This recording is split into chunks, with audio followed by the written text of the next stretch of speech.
Gaming and BS, episode 153, coming to you Tuesday, August 22nd, 2017.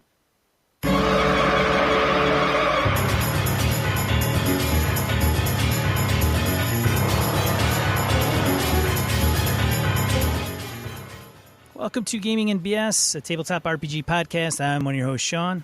And I'm Brett. Welcome back to the show. And hey, Sean, it's good to have you back, man. Thanks, Brett. So how the hell are you? You walking yet? You fucking bum? Or are you just milking it? I'm hobbling around.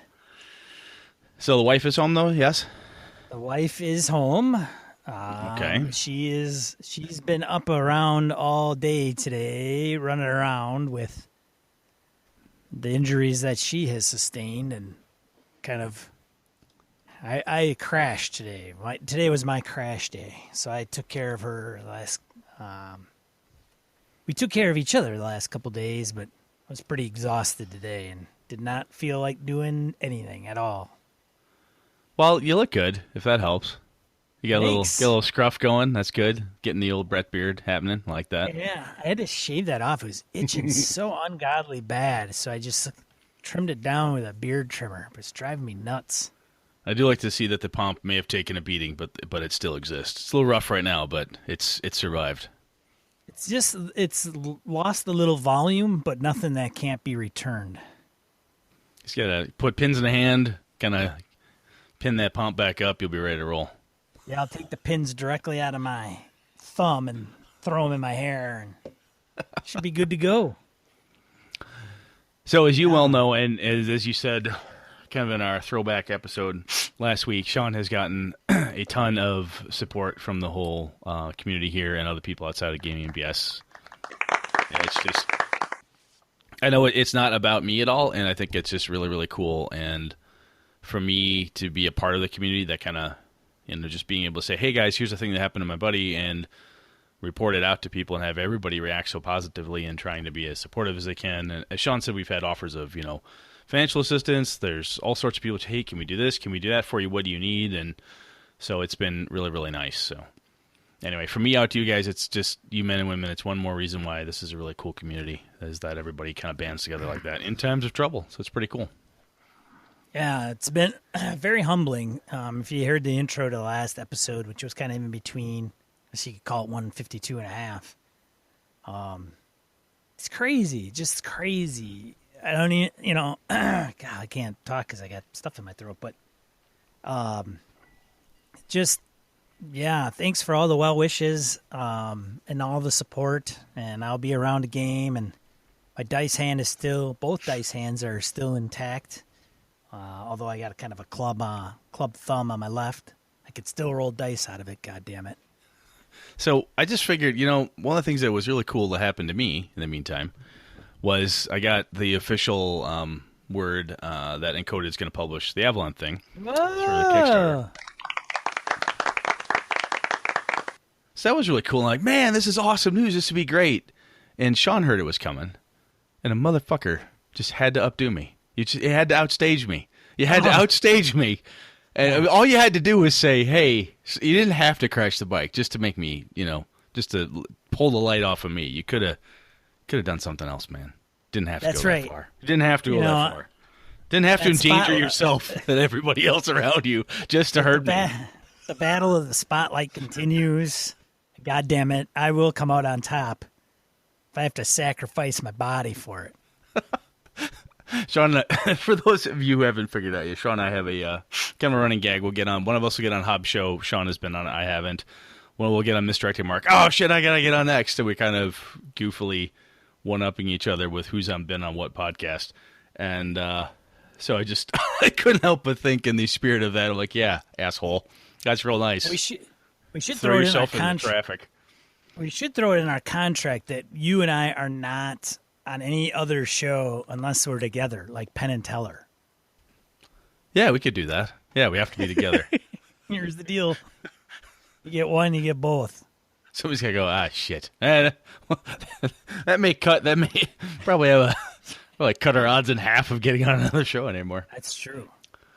Oh, good Lord. What else have we got? Oh, speaking of a little more serious thing. Well, one, I mean, the Avalon thing is really, really cool. So I'm, at least this for me, I'm really jazzed and really excited. We're thinking about Kickstarter September, October-ish yet of this year. Chris and I and Phil and the rest of the Encoded crew were sorting out the details as to when makes the most sense to do that. And we have most of the components around what the Kickstarter contains and backer levels and so forth. Again, we're not going crazy. It's, in the thousands, not the tens of thousands type of range. We don't want to do anything blatantly stupid or, risk life and limb on a Kickstarter or something we know we can't produce. It's stuff we know we can do and do well. So that's really, really neat. More details on that, obviously, as it comes. We'll hit the social media and talk about here when the time is ready. So let's see here. Other gaming coolness. Gamehole Con registration. What is that? September 2nd that opens up? I think that's September 2nd. It's coming pretty quick. Sounds about right. Yeah. So, if you haven't heard Sean yet, get your ass to Gamehole Con. First, let's see, November 2nd through the 5th of 2017. So, yeah, we've got all sorts of incredibly cool stuff going on. We got great games. We got our listeners. Christ, you guys put out, it's like 20-plus different games under our banner, and there's just more and more and more stuff. And as you heard Alex on the show a few back, they do have a solid kids track, too, so if you've got family and so forth, drag them out. I'm hoping, knock on wood, that I'll actually be able to make it based on my son's ship date for Air Force Basic. It looks like things will actually work out in my favor this time around. We'll see how it goes. I'll keep everybody up to date on that. Any other announcements, Sean? No, that's it. Nothing else? You sure you don't have anything else bigger to trump everything I just said? Something drastic? No. No, you sure? I don't think. No, I'm. You I tired? spent it all, man. I spent my wad on it, dude. I just, And I'm all in. He's all out of bennies. That's it. Let's do it. Spent all my chits, threw it all in the pot, man. All right, random encounter. All right, this is where we field emails, voicemails, and social media comments from you, our listeners. All right, Corey Wynn emailed us. He said, "Hail, mighty hails, fellows of or protectors of the BNS symbol," whatever that means. Anyways, I like your podcast, as I always do, since you both do fine work. My story of getting back in the hobby, so to speak.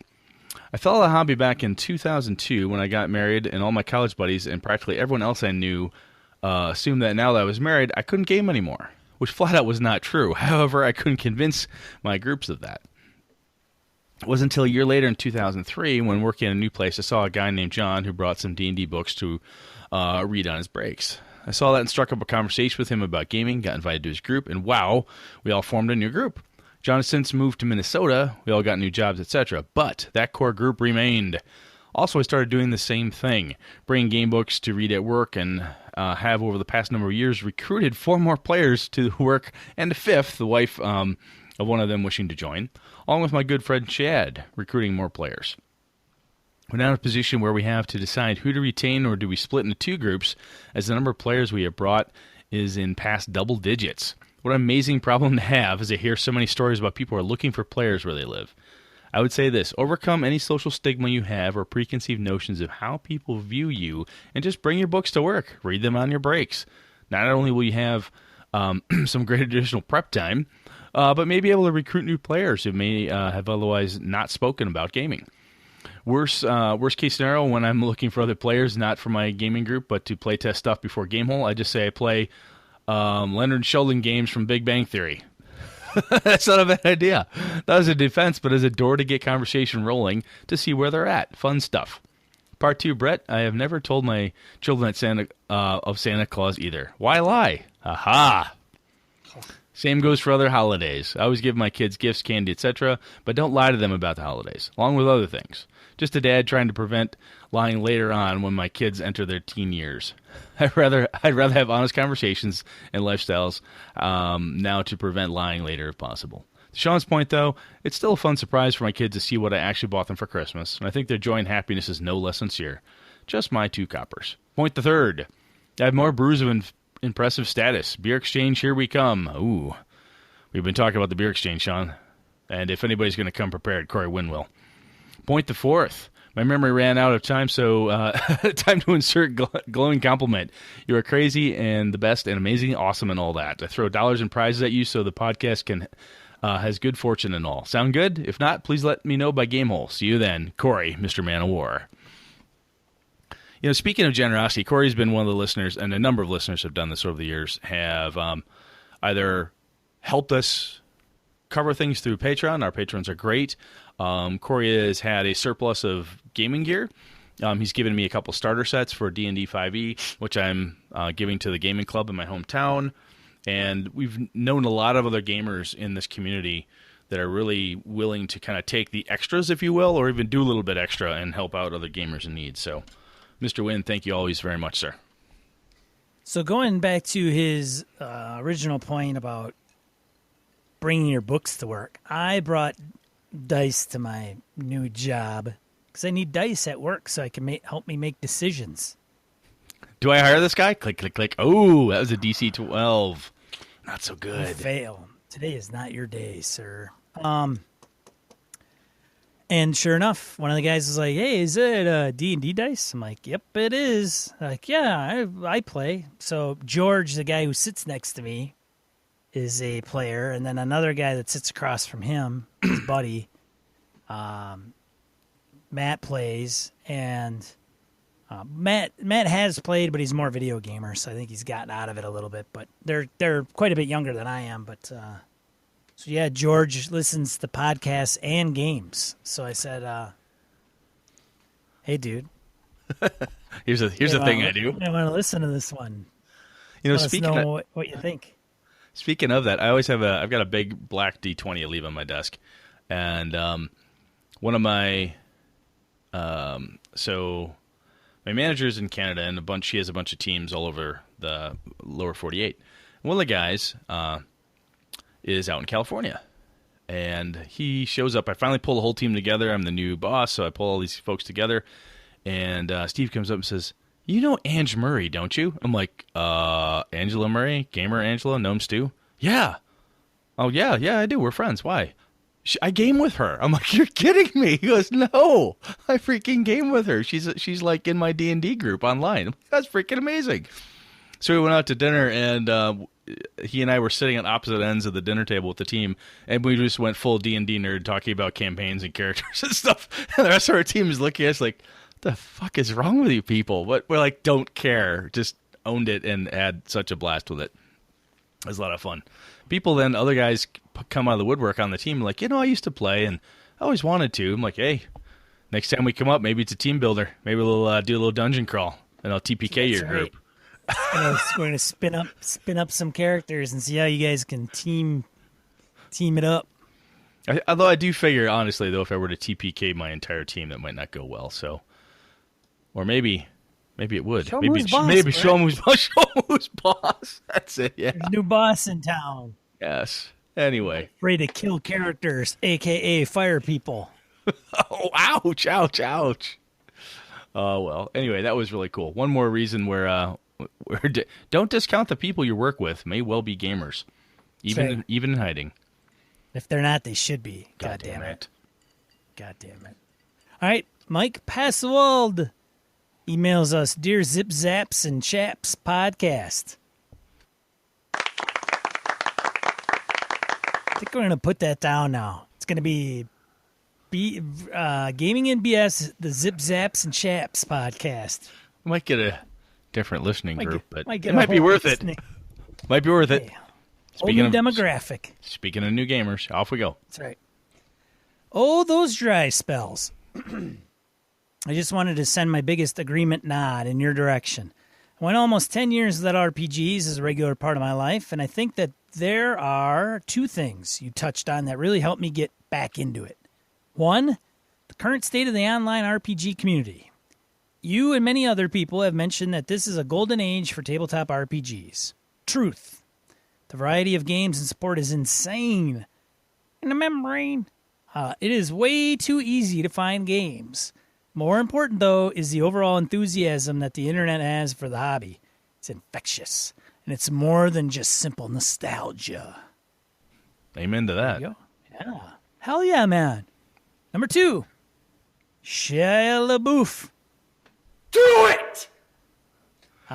Stupid and goofy as that do it rant seems, it's solid. Gospel. If you ever find yourself waffling about doing anything, I took it to heart. Go off my ass and started eating my Cheerios.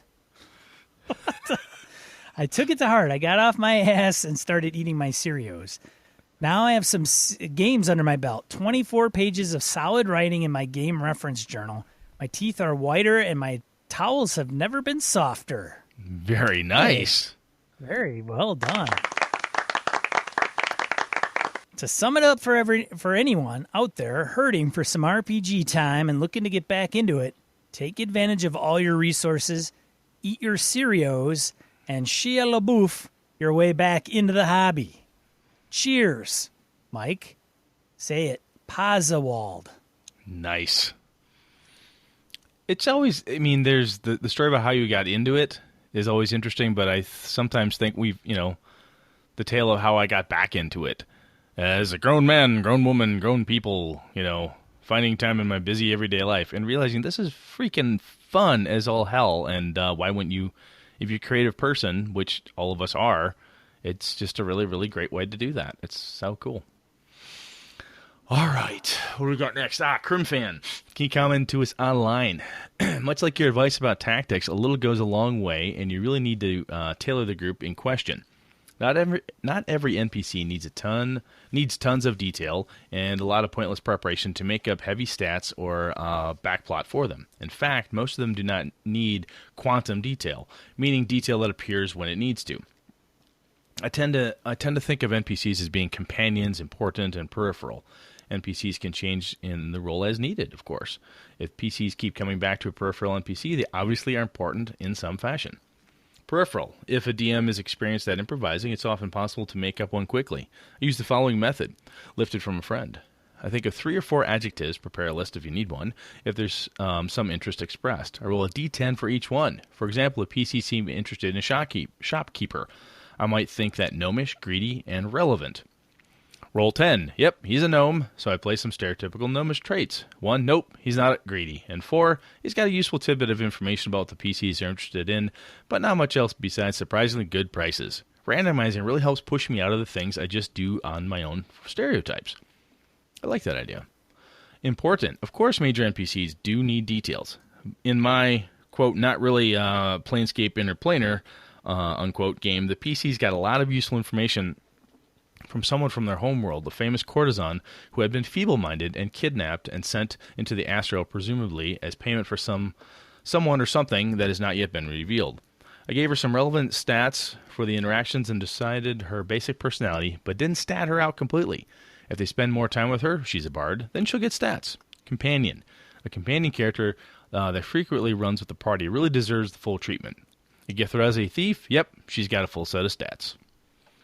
It's not a bad idea, Crimfan. Just kind of, if it helps you to categorize things in that concept of companions, important, and peripheral, to help you determine the level of detail that you need to run your game. Sean and I've said this before, is that, game prep, a lot of it comes down to what do you need? What does Sean need? What does Brett need? What does Crimfan need? What does, anybody need to pull it off? Everybody's got different levels, and sometimes we're on a quest to try to minimize our prep because we want to do it either as a challenge or just because of time constraints. But you find what's comfortable for you, and if this is a way that helps you do it even better, by all means. And Crimfan, these are some damn good ideas. Thank you, man.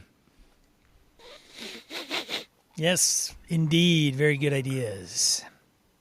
Got a Bill Durfee back into gaming. I moved from my home in Niagara Falls to Regina, Saskatchewan for work.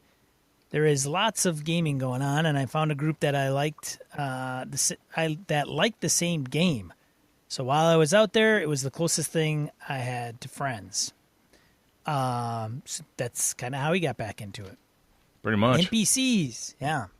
NPCs. As a DM, I would have an index card with an NPC's name on it and have some idea about their personality and relationships with other NPCs, but not a lot of backstory. I would often use them when and if the players wanted to know something about a thing or place. Suddenly the barmaid or the stable hand is from that place. He might even drop you a contact name or two, although when you get there, you realize the stable hand has been away so long that the inn he suggested burned down years ago and the people have moved on. I like to provide my players with characters that have a list of friends, enemies, and acquaintances, often having one person's friend be another character's enemy. I usually let the player come up with a reason why or how they know so-and-so, and it can be kind of fun. I even had a situation when the characters were really up against it and had a friend come with reinforcements and, of course, bad news from town. I have fond memories of a party divided over going to a particular NPC because some were friends and some were enemies of that guy. Neat. I like that. No. I think a lot of what we're hearing here and is echoing what Sean and I tried to say is that concept of you really don't need, unless you personally need, because you don't have your improv chops quite where you want them to be, or you're new and can you think on your feet as quickly, you don't feel comfortable. But this is the thing, I think, from that aspiration perspective, if you're not doing this yet and you would like to try it, NPCs are a great way to start. Just having them in these small, bits of information that you can add to on the fly. I would caution people, if you do it and you don't necessarily have a good memory and you want to make sure you capture that stuff after the encounter with that NPC, take a quick minute, write down the little notes that you may, or, hey, I decided that this NPC, she's very rash, bad temper, but really nice inside. Okay, if those are things you decide on the fly, don't be afraid to take that second and write it down, either just before the encounter gets going or afterwards or at some logical spot, so you don't lose that, because when the NPCs come back to that, when the PCs, go back to that NPC, you want the consistency where you can. So whatever notes you need to take to help do that, I would strongly suggest you do so. Yeah, thanks for everybody writing in. Most appreciated. Absolutely. All right, let's get into the main topic. Awesome, let's go.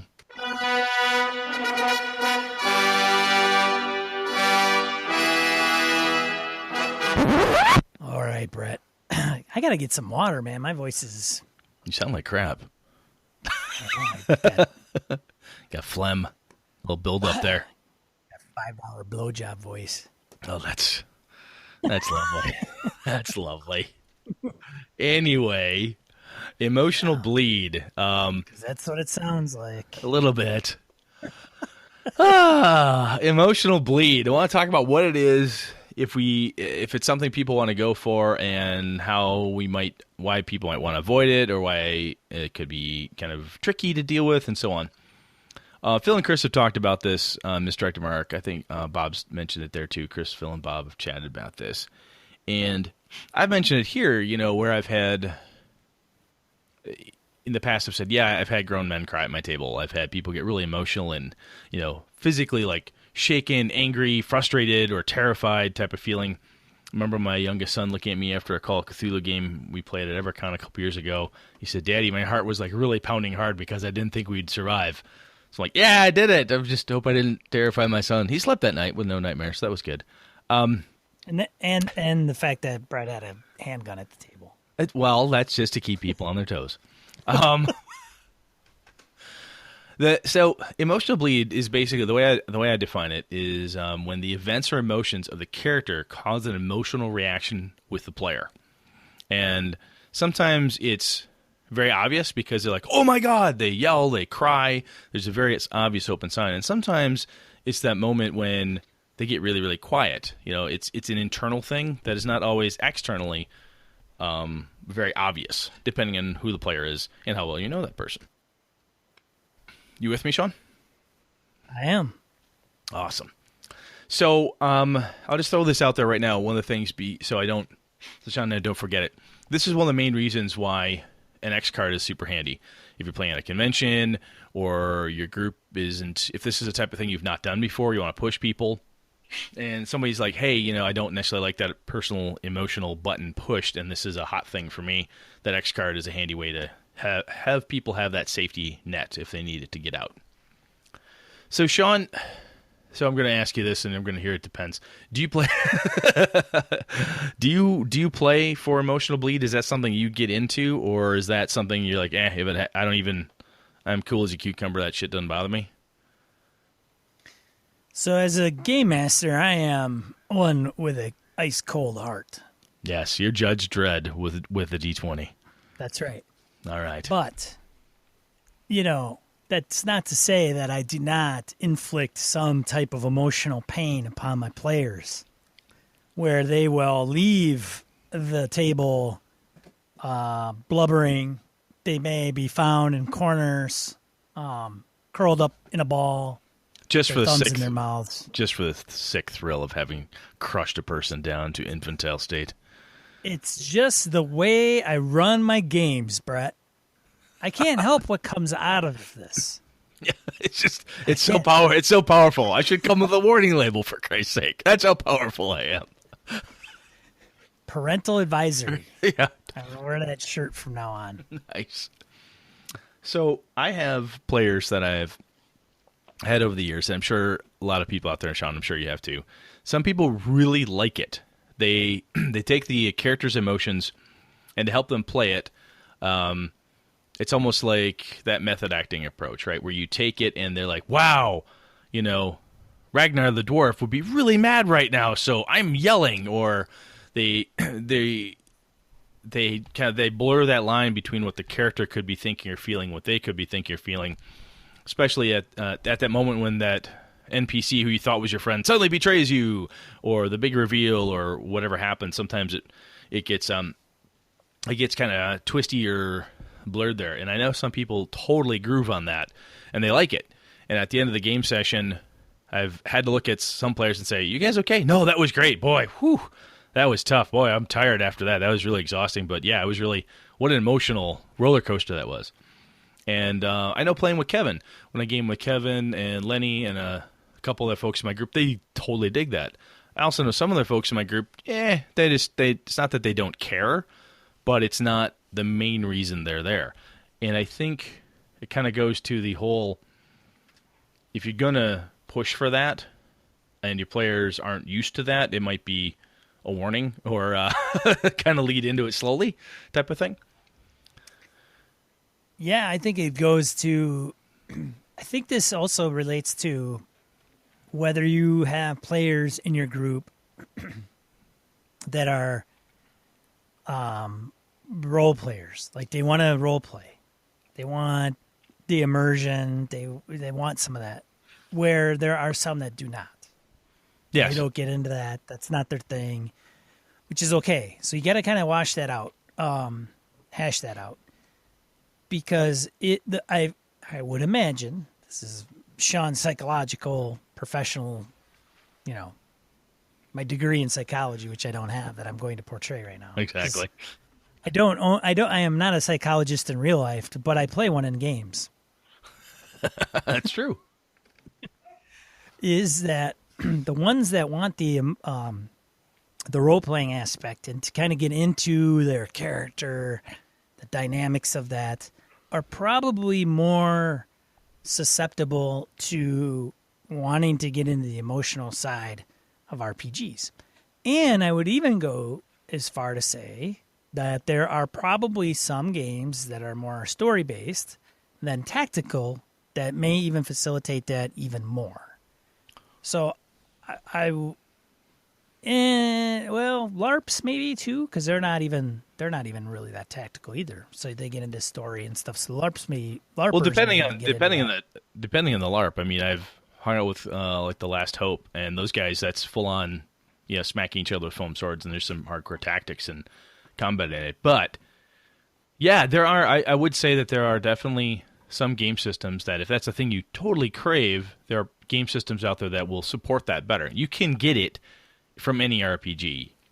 I've played D&D and had people really upset when they've been betrayed. I've had people cry during that or just get really frustrated. And I'm like, "Are you okay?" "Yeah, it's really tense and I'm really feeling it, man. This is cool."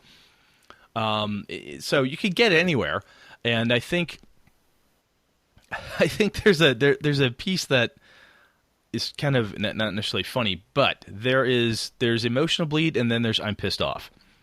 And by that I mean you can be playing and your character's frustrated, so you're frustrated, and your character's in love, and you're feeling this, oh wow, this NPC, and then the NPC betrays you, and you're frustrated and you're angry, And then there's that time the game master does something to your character because you're a moron and forgot to check for traps, and you fall down a spike pit, and you die because you get instant super tetanus, and it just kills you. And then you're pissed. You're pissed at yourself. You're pissed at, and then you're arguing with the DM. No, I always check for traps. You didn't say you check for traps. But I always do. This is my routine, It's almost that, and death is the most extreme example, but there are points when I think we will often, at least I sometimes would say, it's an emotional game and people got into it. It sounds like this great role-playing experience, but from watching cues and so forth, one of the things to check in on is when you've got players that go from they're emotionally invested into they're actually pissed. And they're not like pissed on behalf of their character because, Tomlinson the wizard would be upset right now, so therefore I'm upset. They're actually pissed off.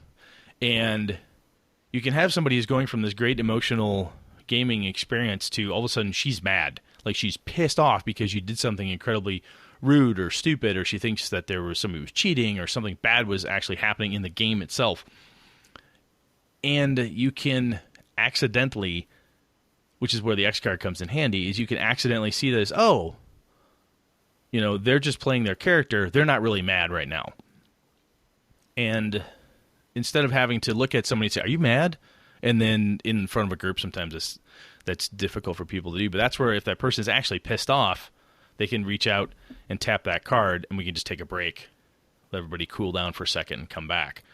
So, because I know, Sean, you and I have talked about that player who gets super pissed at the game. You said you had a buddy back in high school who threw all the books in the snow or did something crazy, basically table flipping. It's my buddy Jeff. Do you? God damn it! I don't want to fucking play this game ever again. Throws him out in the snow. So when you game, Sean, do you get? So from emotional bleed, do you tend to see more people getting pissed off at your extreme power, or do you see more people actually? I mean, so I guess just from your gaming experience as player or game master, I've seen both. And I'm wondering if you have also, where the emotional component of it just leads to rage, pissed offness versus actually a really cool character experience. I think I really need that damn water. I wish I could stop this. I would find as though it would be circumstantial. So if I put the characters in a particular spot where it's kind of where they are pinned into an area that they feel as though there's maybe not a way out, or there's a bad NPC that tends to be muddling with them and comes to a climax where bad NPC kind of has the upper hand. And I mean, there was one instance during our Living Force campaign where I got a few players and characters really kind of upset because it was one of those where, it was a bad dude of the Force, kind of had one of the, I don't know if it was a child or not, but they were like, they're kind of at a crossroad where they could intervene, but if they intervene, then this big bad was going to do something really nasty. And so they were kind of like, that motherfucker, they got so pissed off, and I'm not sure how it got to that point. Like, I don't know how they got to the point of like being genuinely pissed. Not like pissed like, oh God, this sucks as a player, but I'm going to take that NPC's guts and I'm going to like rip him out of his body and string him up by him, like kind of pissed off.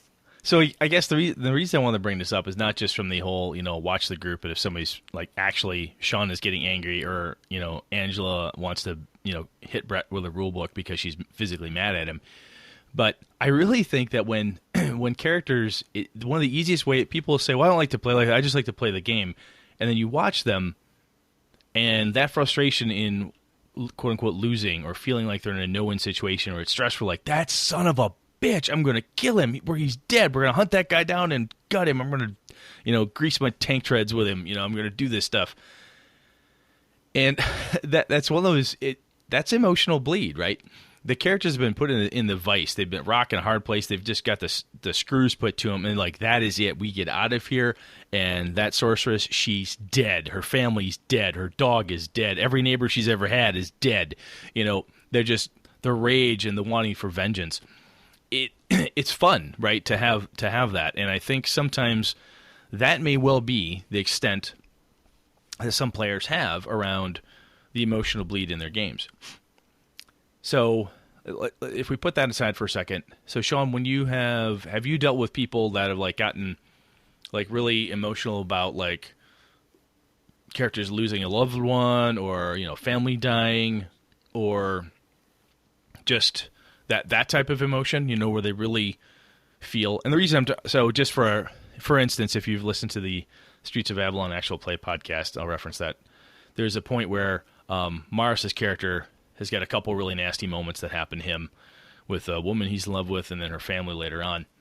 And those are pretty. When Kevin and I were playing that out, it was kind of I think it came through in the vocals, but visually it was a bit of a, oh my God, this is pretty tough. Kevin and I were like, whew, we need to take a break. He had to step away, go get some water, come back, type of thing. Have you encountered that, or is that not something that your groups are into? And it's not like it's right or wrong. I'm just wondering. Not overly often. It doesn't come up that often, I would say. I also it depends on the game you're playing, because there's some games where people don't. It's not necessarily that they don't want to get into that space, but it's just that they may see gaming as more an outlet for levity. They don't want to get into the seriousness of it. Maybe it's an escape from the seriousness of everyday today work, grind, family. Mm-hmm. So to like kind of get into that space while you're gaming, it may not be always warranted. So it doesn't always it doesn't happen very often in my games, I would have to say. And like I said, I don't think that's wrong. It's not like, hey, Brett's gaming in a superior fashion. It's just a different approach. And I think, like in Kevin's instance, I've gamed with Kevin for 15 plus years, so I've known the guy for a long time. So I know what he likes at the table. I know how to say, oh, this is what's good. And when I talk to the rest of my group, or even when I was gaming with Tom and Chris now and Emily and other folks, and even with you, I've got a pretty good idea of what the people I've gamed with recently like to do. And I do know that some players really groove on that, and other people are just, it's not necessarily their thing. One of the things I think is interesting, though, is that you'll have players that will have how do I do this? So if you're not sure if your group wants to do it, one thing that's interesting to me is ask the players like some background history on your character. You'll get that person whose PC has this tortured past, right? Oh, I was lost and betrayed, and I've been twisted and blah, blah, blah. And they build these wonderful emotional backgrounds, and then they don't ever want to play to the emotion in the game, which is fine, right? Some people still approach it very third person. They don't intermingle their personal feelings with the character's feelings. Some people can draw a pretty easy line there. But I have found kind of a litmus test, if you will, is that if a player says, hey, my character has the love of their life is missing, or they're trying to make enough money to marry this stable boy, they're trying to do this thing to free their loved one from interstellar jail or something, they have an emotional tag, right, that their character has on them. And it's a good opportunity for a game master to be able to start small with it, right? Do drop a hint that, well, if you did this, you'd have enough money to save, you'd have just enough money, you could finally get that stable boy and you two could get married. And if that's a thing, then you can kind of pick at that heartstring, if you will, of that character through the player, of course, and see if they react to it. It's a small thing. You don't have to go right for the gut and say, hey, that stable boy you loved? Yeah, he's strung up by barbed wire and he's been gutted like a pig. And there's a note tacked to his forehead that says, "Meet me in the alley." That's a little rough if that's not a thing. If that's not a thing your characters want, they're more interested in kind of the casual background love affair driving type of thing. But you don't have to. See how easy it came to that guy? Fred just whipped that out, man. Not scripted or anything. He just like pulls that right out, man. This is unbelievable. Yeah, I do that a lot. There's a lot of it's just like dead babies, right? They're everywhere. What are you gonna do? Yeah. So I guess what I'm saying is that when we think about emotional gaming, it doesn't have to be men and women crying at the table, kids terrified, quivering in fear from the shoggoth that creeps across the floor and devours things in front of them. It can be as simple as saying, "You want to marry the stable boy? This is your chance. If you do this, Sean, your character will have enough gold to make that happen. Do you want to take this deal?" And then oh boy, it's an emotional conundrum for your character. But yet it's not like this huge, heart-wrenching life or death situation or whatever it is. It's just taking a piece of you, of your character anyway, and leaving it out there. So that's a way I think that even if you've got players who may want to do it but don't want to get super like weepy, for lack of a better term, at the table, it's another fun way to take things that are emotional and play with it a little bit, Yeah. Is that so? With that type of description for emotional bleed, is that more of what you run into, Sean? Yeah. I think it would be more of those, more of that approach for sure. And I think the other thing that happens with some folks is that if you don't know the people at a con, sometimes you kind of cut loose and you can like go for broke. But sometimes when you're with a new gaming group, we talked above, Crimfan and other people, and Corey and those folks talking about how they're getting new gamers in. Sometimes people want to start small like that and see how it goes because they're uncomfortable. They want to game in this very emotional state, but they don't want to be mocked for it, right? Where people are like, "Oh my God, are you crying? Really? That upset you? What's wrong with you?" You don't want that experience at your table, right? You don't want to have to feel that way. So I think when it does happen and when people are into it, it's kind of like some of the safety stuff we talked about. You don't want to just go pound on somebody's emotions back and say, "Why are you upset? It's just a game." Because for that instance, that person's really angry because their character's angry, or they're upset because the stable boy they loved has been, strung up by barbed wire, gutted, and has a note tacked to his forehead. Sometimes that causes reactions, and then we, as the rest of the players, even if it's something you're not into, need to be respectful of the other player and let them have that moment, right? Yes. The other thing I've heard, Sean, and let me know what you think, is that people that dig emotional bleed like that are spotlight hogs. Does that strike you as something that you think? I can see that. I can see where that might happen. Sure. I think, and whether it's more or less susceptible, I think depends. And I think that goes to the thespian of the group, right? The one that's, "I'm a drama major. I've been in plenty of productions." And then they might get into that a little bit too much. So some of them you may have to, as a game master, address. Sure. So if nothing else, I think it's worth keeping your eye on it. It's okay if Sean likes a lot of emotional bleed, and that's great. And then I'm playing with Phil and and Tom and other guys, and they're like, "Yeah, whatever." You need to be able to move on past it. So let that character have their moment, and then move on past it. It could be really fun. You could be having this great conversation, and it's just really emotionally charged, and it's just awesome. And you look, and there's your gamer JR, and he's just building a dice tower. He's like, "Is this gonna fucking end? Can we kill the goddamn goblins? This is the reason we're here, I will address this.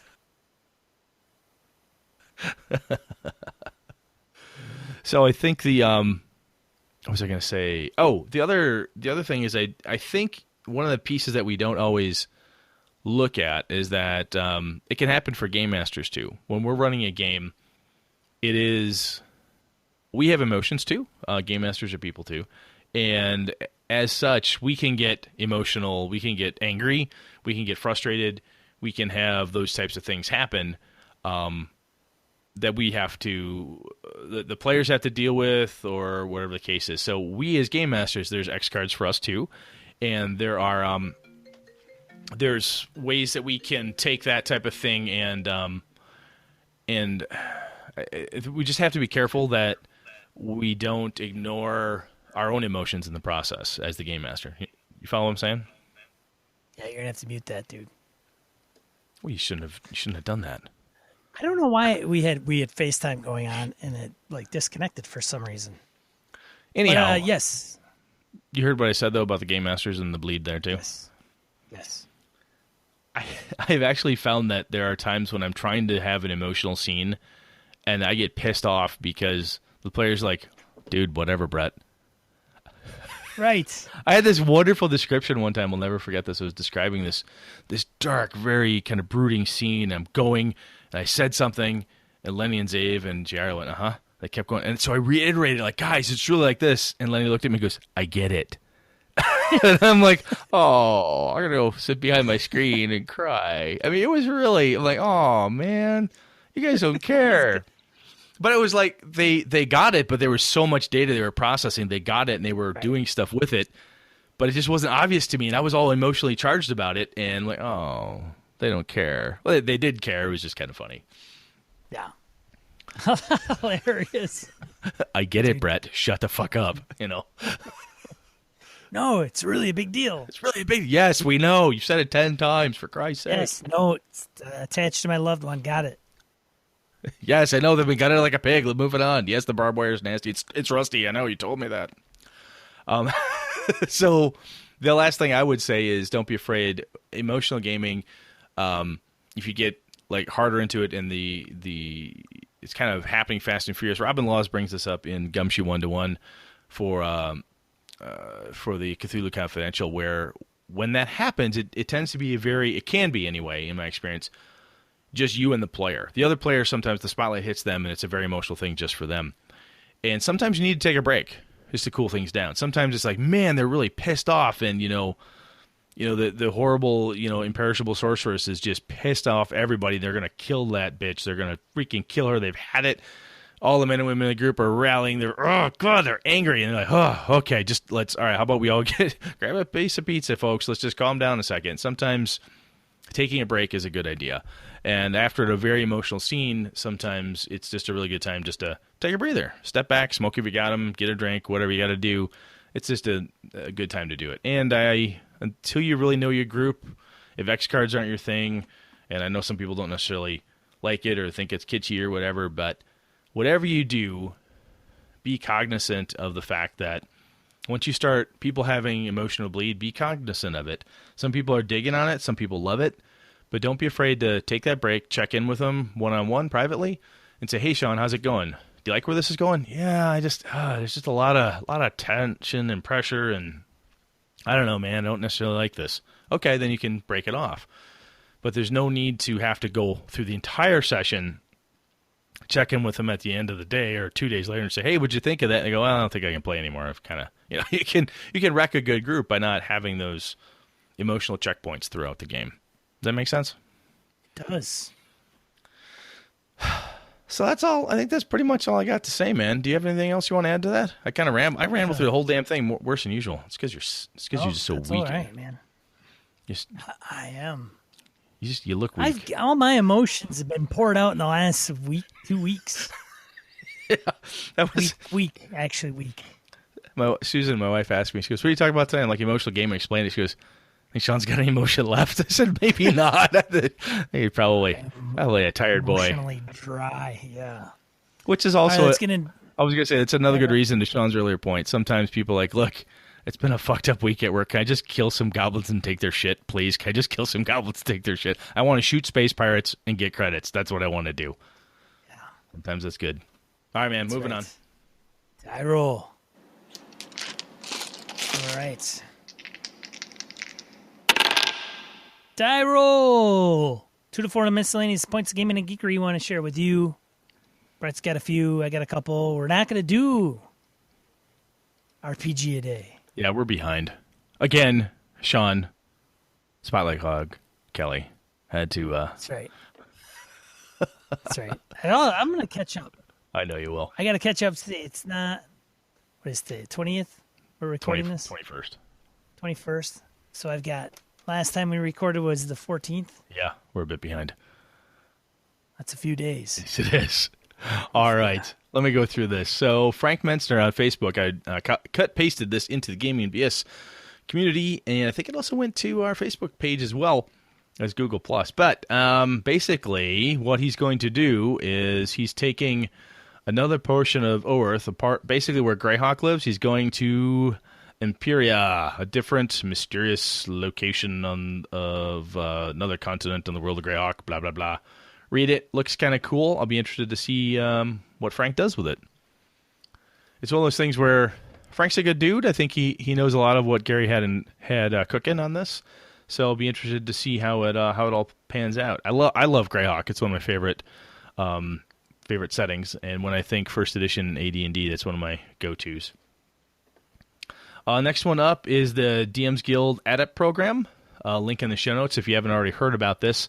Wizards of the Coast had they launched an Adept program. Kind of cool. Just another evolution of the Dungeon Masters Guild that's going on right now. So that's out there. And the last one is Necromunda is back. So the Warhammer fans out there know about this. Necromunda it's a skirmish-based city miniatures combat system. It was out for a while. I recall back in the 80s, maybe early 90s as well. Got a couple friends of mine who have copies of it that like to play it periodically, so this is back. Kind of neat.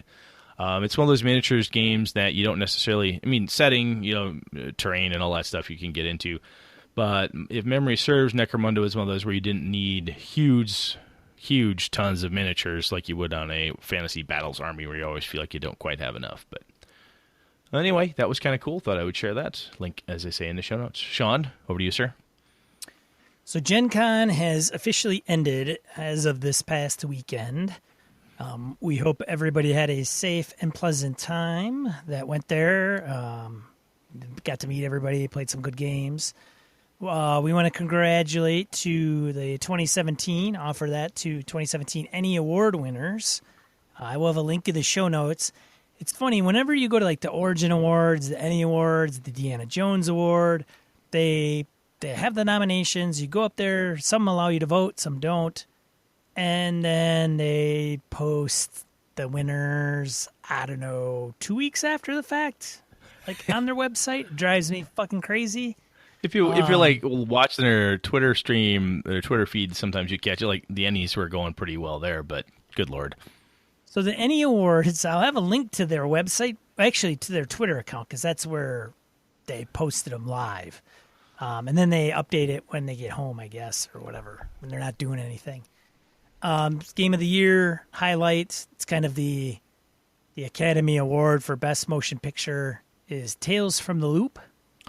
Yep, and from a podcast land perspective, Spellburn, Judge Jen Brakeman, friend of ours, friend of the show, Silver, Ennie for that. That was really cool. And our friends Phil, Chris, John Arcadian, good grief, Angela Murray, of course, and good grief, other folks that are the Gnomes of Gnome Stew. That was another Ennie Award-winning blog, too, so that was really cool. They've got it still. Gnome Stew's been going on for a long time, and it's really cool to see that keep its strength. That's really awesome. Yeah, they're a juggernaut in the blogger world. Amen to that. And then the second one is congratulations to Gen Con, which won the Deanna Jones Award. So I say Deanna Jones. I know some people have said Diana, but I don't say Indiana Jones. That's true. Because that's the origin of the award is Indiana Jones. All right, you got me there. It's like having Italian food, right? There's no such. They don't come from Italy. They come from Italy, so it's Italian food. It's not Italian. Italian. There you go. Italian. I'm Italian. So yes, the Deanna Jones Award goes to Gen Con. So that is something headed up by Matt Forbeck and an elite group of individuals that there's nominations, and then there's a small group that picks one.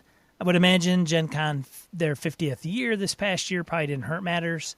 And they certainly have done positive. I think it's literally like something that's been done, produced, created to further gaming, right? Or to highlight all the good aspects of gaming. And certainly Gen Con has done that. Gaming, it has helped make gaming so popular that Gen Con sold out. The 50th sold out. You could not fucking get a pass. They were sold out. That's crazy town talk. I have, Sean and I can't, it's never happened before. I've ever, a large gaming convention, I mean, there's always badges to be had. Yeah, sure, come on in. They sold out. That's craziness. That's I thought it was 70, I think they capped at 75,000, but I could be wrong. Regardless, 60, 70, Jesus Christ, it's literally tens of thousands of gamers descend on that city. It helps. It's just awesome. It really is. Now, granted, it's big, it's gigantic. I happen to enjoy Origins more, but you can't deny the awesome things that Gen Con does for the hobby. It's really cool. That's right. So, Brett. Yeah? What are we talking about next week? Well, I know you've been out. You've been down and out, and I wanted to kind of bring it back where you can smack some players around. So Tony Baker gave us an idea for the play. Bring my spirits up, Jeff. Exactly. Say Jeff. You did. I don't know what that's about. Yeah, fuck you, Sean. Tony Baker, friend of the show and possibly new co-host, had an idea for the player series. We're going to talk about games with no classes and asking the right questions.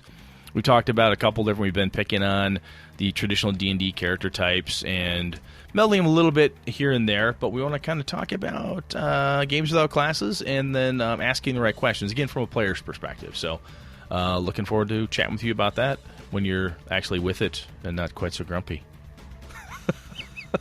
I'll just say antibiotics and pain pills. Yeah, I can't. I give you shit, dude, but I am really, really super freaking pleased that you're alive and that you're here. So this is really cool. Me too, man. We can share this vision together. We can totally share this vision. Something we totally agree on. Sean Kelly being alive is something both Brett and Sean like. Yes, it is very, very fortunate I am here and have my wits about me, for sure. Could have been much worse. But yes. Yeah. So, with that, this has been another episode of Gaming and BS. I'm one of your hosts, Sean. And I'm Brett. Good night and good game and all.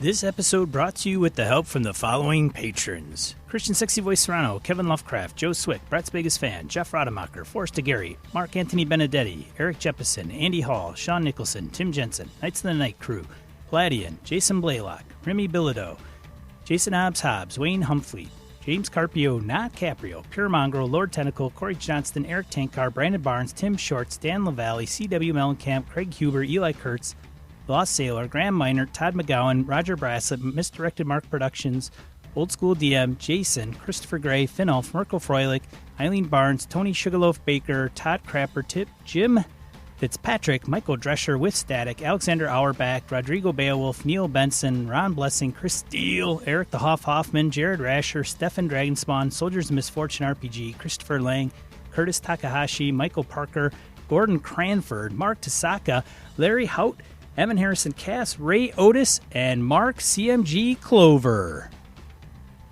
For the cost of a coffee shop coffee, you could support the show for an entire month. Consider going over to gamingnbs.com/Patreon. That's Patreon. Thanks, patrons. Thanks, friends.